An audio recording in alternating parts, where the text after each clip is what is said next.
உங்களுக்கு எஸ்பிஓவில் ஒர்க் பண்ணணும் அப்படின்னு விருப்பம் இருந்துச்சு அப்படின்னா, நேற்று வந்துட்டு யார் யாரெல்லாம் வந்துட்டு நாட் இன்ட்ரெஸ்டட் செலக்ட் பண்ணீங்க, இல்லைனா இந்த 4 நாள் டைம் கொடுத்ததுனால அதில் வந்துட்டு ஏதோ ஒரு ஆப்ஷன் செலக்ட் பண்ணியிருப்பீங்க.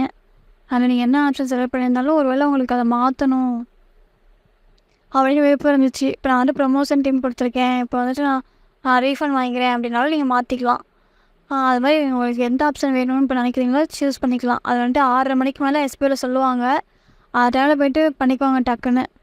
ஒரு வேளை நீங்கள் அப்போ பண்ணல அப்படின்னா அதுக்கப்புறம் எப்போவே பண்ண முடியாது.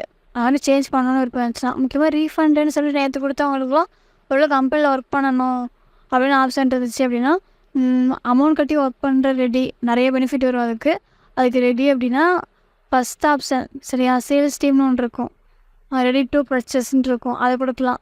இல்லை எனக்கு அமௌண்ட்லாம் கட்ட முடியாது அப்படின்னு நினச்சிங்க, எஸ்பிஓவில் இருக்கணும் அப்படின்னு நினச்சிங்கன்னா second option not ready to பர்ச்சேஸ்ன்னு இருக்கும், ப்ரொமோஷன் டீம்னு கொடுத்துருப்பாங்க. ஓகேவா, அது கொடுத்துவாங்க. இல்லைப்பா எனக்கு இது வேணவே வேணாம், எனக்கு எதுவுமே வேணாம் அப்படின்றவங்க ரீஃபண்ட் டீம் கொடுத்துக்கோங்க.